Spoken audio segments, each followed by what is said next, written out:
दोस्तों सबसे पहले मैंने कबूतरों के केज के दरवाजे खोल दिए हैं, इनकी भी शीट उठा लिया और इनकी भी।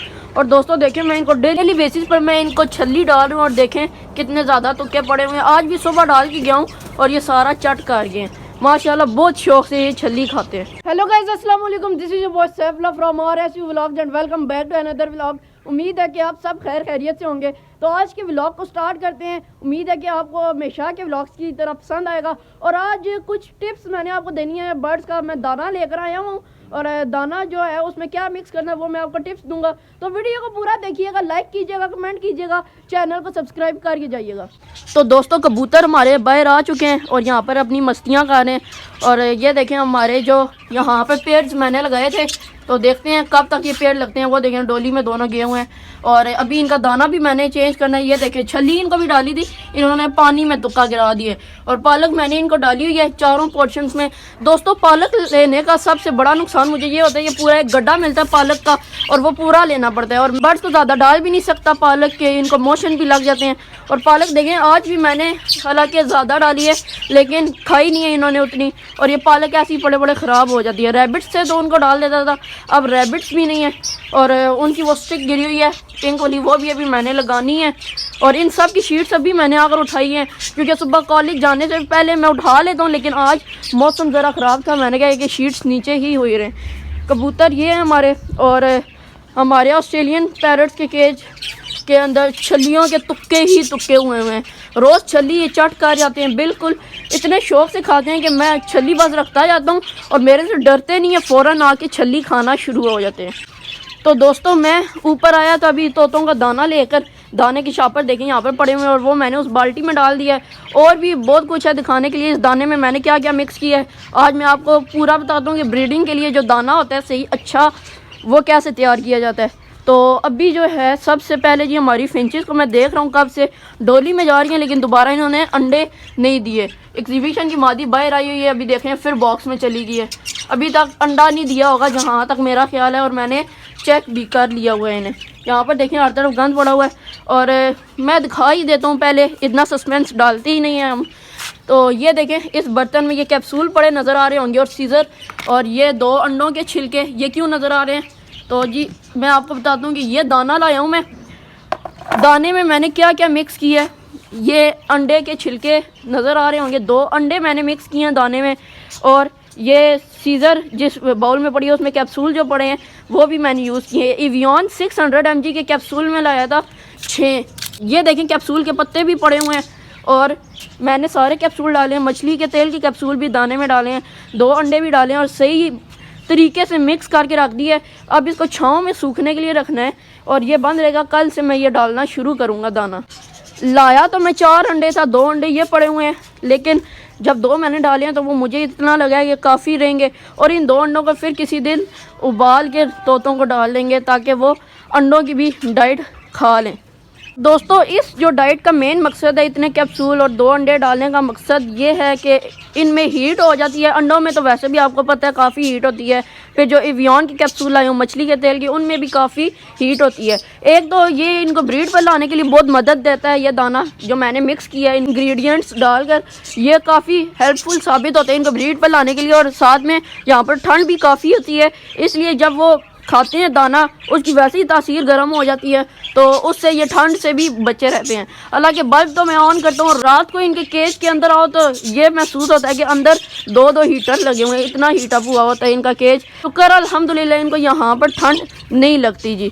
अभी मैं सबसे पहले कबूतरों को दाना रखता हूँ क्योंकि वो बाहर से ही दाना ढूंढ ढूंढ के खा रहे हैं और मुझे याद ही नहीं रही कबूतरों को खोलने के बाद दाना रखने के लिए। ये देख ये कबूतर बस अब जल्दी से मैं इस इंतज़ार में हूँ कि कबूतरों के दोबारा पर निकल आए और ये इधर ही इसी तरह उड़ने लग पड़े, क्योंकि मैंने जो इनके पर काटे थे कलियाँ खींची थी वो मजबूरी में खींची थी क्योंकि ये डर के उधर जंगले पर चले गए थे जब इनके बच्चे बिल्ली ले गई थी। और दोस्तों आपको एक बैड न्यूज़ भी देते हैं क्योंकि जो हमारे बच्चे थे ऑस्ट्रेलियन कॉलोनी में बह रहे थे।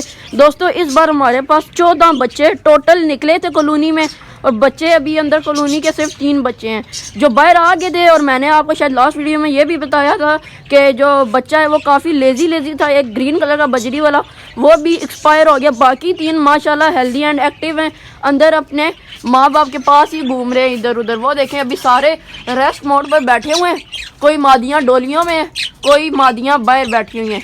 और दाना मैंने इनको डाल दिया है। दाना मैंने इनको ये वाला नहीं डाला क्योंकि इसको तो अभी सूखने में टाइम लगेगा। इसको मिक्स करने से पहले मैंने इनको दाना डाल दिया था और बगैर मिक्स हुआ जिसमें दवाई नहीं लगी हुई वो भी दाना ये पड़ा, वो अभी मैंने इनको डाल दें क्योंकि दाना इनका कल तक आराम से निकल जाए, गुजारा हो जाए। दोस्तों जब से ये छलियाँ बहुत शौक से खाना शुरू हुए हैं, मुझे जहाँ पर भी कोई छली वाला मिलता है मैं उससे 5-6 छलियाँ लेकर रख लेता हूँ क्योंकि मैं रोज़ सुबह इनको ये डाल के जाता हूँ छली। और ये छली पर तो ये समझें कि जान देते हैं, फ़ौरन आकर छली पर झपट जाते हैं और छली जब तक बिल्कुल उसका रस खा ना लें तब तक छोड़ते नहीं हैं। दाना भी वो इतने शौक से नहीं खाते जितने शौक से वो छली खाते हैं क्योंकि छली में इनको वो भी डालता हूँ जिसको दबाओ तो बीच में से दूध उबर के बाहर आ जाता है लिक्विड टाइप, तो वो छली सबसे बेस्ट रहती है इनके लिए। और दोस्तों ये दाना जो है ये सूखने के लिए मैं इस जगह पर रख दूँगा, ये पीछे जो इनका मैंने स्टोर रूम बनाया हुआ है क्योंकि यहाँ पर ना कोई दाने को छेड़ता है, आराम से छाँव में दाना खुश्क हो जाएगा। अंडों के छिलके जो हमने ग्राइंड किए थे वो इस बोतल में मैंने रखे हुए हैं, टाइम बाय टाइम मैं इनको डालता रहता हूँ। और अभी जाते हैं कॉलोनी के अंदर और साथ में ये जो साबुत छिलके पड़े हुए हैं जो अंडे अभी मैंने दाने में मिक्स किए हैं वो मैं इनको ही अंदर ही डाल देता हूँ ताकि खुद ही खा लेंगे काट काट कर। ये इनको मैं डाल देता हूँ इस जगह पर, छली भी खाएंगे साथ साथ दाने भी खाएंगे। ये मेरा हाथ गंदा हो गया, अंडे में थोड़ा सा लिक्विड बाकी था। तो अंदर की सूरत हाल आपको दिखाते हैं जी। और दोस्तों आपको वो बच्चे दिखाते हैं जो हमारे पास ज़िंदा बच चुके हैं। एक ये येलो वाला बच्चा ज़िंदा बचा है, एक वो जो डोली के ऊपर ये ग्रीन वाला बच्चा है ये हमारे पास बच चुके हैं। ये एक पाँव मादी की डोली के ऊपर बैठा हुआ है और एक और बच्चा नहीं नज़र आ रहा कहाँ पर है, एक और बच्चा वहाँ पर उस तोते के साथ उसी साइड पर ग्रे कलर का बैठा हुआ है। तो तकरीबन हमारे पास 13-14 बच्चे निकले थे 2nd क्लास के, लेकिन जो ज़िंदा है हमारे पास मौजूद हैं टोटल 3 ही बच्चे हैं। और दोस्तों हमारा ये एक पट्ठों का पेड़ लगा हुआ है और एक और पेड़ हमारी कॉलोनी में ही लगा है पट्ठों का। एक ये मेरा जो घर का पट्ठा था पहले क्लास का वो, और उसका पेड़ लगा है, बाहर से एक पट्टी लाया था वो जो ऊपर ये ग्रीन कलर की बैठी है, इसके साथ जोड़ा लगा। और अभी मैंने चेक किया ये इंशाल्लाह जल्द हमारे पास अंडे देगी क्योंकि अब बच्चे भी जवान हो गए और जल्द ब्रीड करने पर आ जाएंगे सारे बच्चे जी। अभी मैं ये सारे जो तुक्के पड़े हुए हैं वैसे ही ये मैं उठाकर बाहर फेंक दूंगा क्योंकि छली के तुक्कों का काफ़ी ज़्यादा यहाँ पे बखेरा बना हुआ है। ये सारे तुक्के उठाकर बाहर फेंकूंगा और सुबह इनको अल्लाह खैर की तो नई छली डाल दूंगा। और धूप अब तकरीबन जाने वाली है, असर का टाइम हो चुका है। जब सुबह का टाइम होता है दोस्तों तो धूप काफ़ी तेज़ होती है और इस वक्त आहिस्ता आहिस्ता होते ख़त्म हो जाती है क्योंकि मगरिब का टाइम भी अब ज़्यादा दूर नहीं रहा। अब तो सर्दियाँ, छोटे दिन और बड़ी रातें, तो इसलिए अभी धूप भी जाना शुरू हो गई है। तो दोस्तों उम्मीद है कि आपको आज का व्लॉग पसंद आया होगा। पसंद आया होगा तो वीडियो को लाइक कीजिएगा, कमेंट कीजिएगा, चैनल को सब्सक्राइब करके जाइएगा। तो मिलते हैं आपको किसी नेक्स्ट व्लॉग में किसी अच्छी और नई वीडियो के साथ। तब तक के लिए अपने भाई RSU को दीजिए इजाज़त और अपनी दुआओं में बहुत सारा याद रखिएगा। अल्लाह हाफिज़।